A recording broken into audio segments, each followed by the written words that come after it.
Amazon has recently banned incentivized reviews. On September 19th, we published a video showing that incentivized reviews were highly biased, and 2 weeks later, Amazon made an announcement that the only acceptable way for vendors to send out free products in exchange for reviews is their own in-house Vine program. Amazon Vine has been around for almost 10 years now. It performs the same basic function that the third-party review clubs did to facilitate the exchange of free product for a review. However, we're seeing that Amazon Vine does a much better job of regulating the process. This is reflected in what we see in the data, however, it's still not perfect. First, a little bit about ourselves and where we're getting this data. ReviewMeta is an independent company that analyzes online reviews and helps consumers identify which are honest and which might be less than honest. Our free online tool gives you a detailed report on any product on Amazon. Simply copy and paste an Amazon product URL into reviewmeta.com, or you can use our browser extension, and we'll show you how the reviews look. Since our last video, our dataset has grown to 30 million reviews, which is what we'll be using to see how Vine reviews stack up against their incentivized and non-incentivized counterparts. The first thing we looked at is simply the average star rating. The non-incentivized reviews, which we'll call regular reviews, make up about 80% of the reviews that we have collected. Their average rating is 4.33 stars.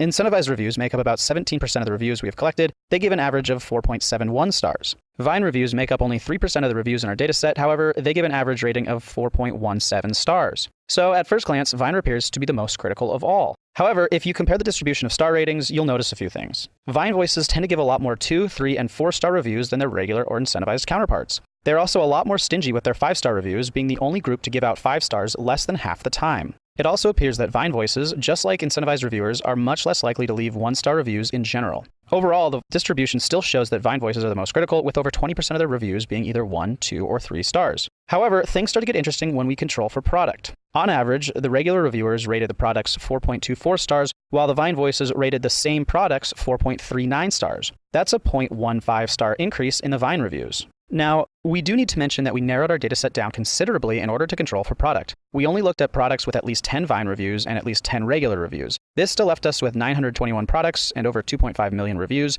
However, only about 37,000 of them were Vine reviews. This could be explained by the fact that many of the Vine reviews in our dataset are older, since Vine has been around since 2007, and most of the products we analyzed tend to be newer. Still, out of the 951 products, 26% of them had a lower rating from their Vine reviews, 12% of them had the same rating from their Vine reviews, and 61% had a higher rating from their Vine reviews. This doesn't reflect too well on Vine reviews, however, we wanted to stack them up against their incentivized counterparts while still controlling for product. The next thing we did was narrow our dataset down even further. We looked at only products that had at least 10 Vine reviews, 10 incentivized reviews, and 10 regular reviews. We only found 107 products in our dataset that met this criteria. On average, we found that the products received 4.31 stars from their regular reviews, 4.53 stars from their Vine reviews, and 4.73 stars from their incentivized reviews. So either way you look at it, Vine reviews don't appear to be nearly as biased as their incentivized counterparts, but still might not be perfectly representative of regular reviews. So why is this?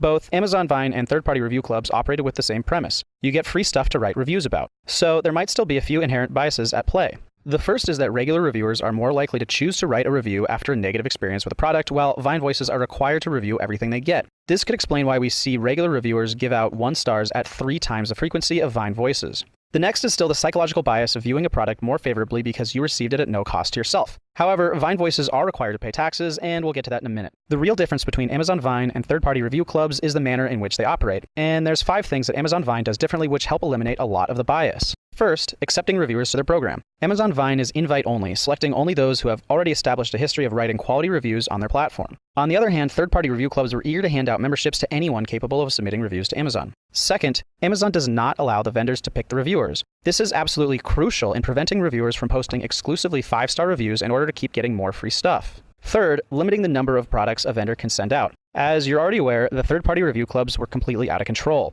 At one point, this product had over 8,000 incentivized reviews. However, after the ban, we're seeing that many of them were deleted. The product with the most Vine reviews was this one, and only had 423 Vine reviews. Fourth, taxes. Amazon Vine sends out 1099s and requires everyone to report the fair market value of products received on their tax returns. Now, this seems trivial, but consider an individual living in California making $55K a year. Their marginal tax rate could be as high as 49.6%, meaning that if you receive a $1,000 TV through Vine, you'll have to pay $496 of taxes out of your own pocket. On the other hand, we cannot find any examples of third-party review clubs sending out 1099s. This likely resulted in tens or hundreds of millions of dollars of taxable income going unreported. Fifth, Amazon does not allow for vendors to have any contact with Vine voices, while many third-party review clubs connected the vendors with the reviewers long before the product was even sent out. This direct relationship is a massive conflict of interest if your goal is to create unbiased reviews. So when Amazon made their announcement, many folks were criticizing them for forcing vendors through their own Vine program just so they could make more money. But it's very unlikely that was the only reason. While the data shows that Amazon Vine isn't 100% perfect, it's objectively better than the third-party review clubs, which were getting completely out of hand. If vendors want to send out free products for review, they still have an option. However, it's not one that will give them 8,000 reviews in only a few months. Now, one of the undesired side effects of Amazon's decision is that many vendors will simply choose to ignore Amazon's terms of service and continue getting incentivized reviews, but this time more discreetly and without the disclaimer. Review Meta is still an extremely powerful tool to help you identify unnatural patterns in the reviews for any product on Amazon.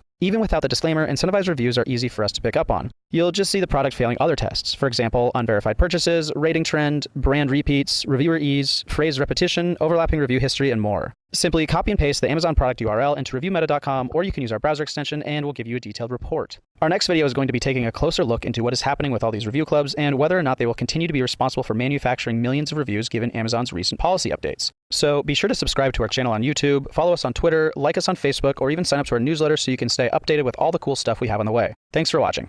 You've probably heard that Amazon has recently banned incentivized reviews. On September 19th, we published a video showing that incentivized reviews were highly biased, and 2 weeks later, Amazon made an announcement that the only acceptable way for vendors to send out free products in exchange for reviews is their own in-house Vine program. Amazon Vine has been around for almost 10 years now. It performs the same basic function that the third-party review clubs did to facilitate the exchange of free product for a review. However, we're seeing that Amazon Vine does a much better job of regulating the process. This is reflected in what we see in the data, however, it's still not perfect. First, a little bit about ourselves and where we're getting this data. Review Meta is an independent company that analyzes online reviews and helps consumers identify which are honest and which might be less than honest. Our free online tool gives you a detailed report on any product on Amazon. Simply copy and paste an Amazon product URL into reviewmeta.com, or you can use our browser extension, and we'll show you how the reviews look. Since our last video, our dataset has grown to 30 million reviews, which is what we'll be using to see how Vine reviews stack up against their incentivized and non-incentivized counterparts. The first thing we looked at is simply the average star rating. The non-incentivized reviews, which we'll call regular reviews, make up about 80% of the reviews that we have collected. Their average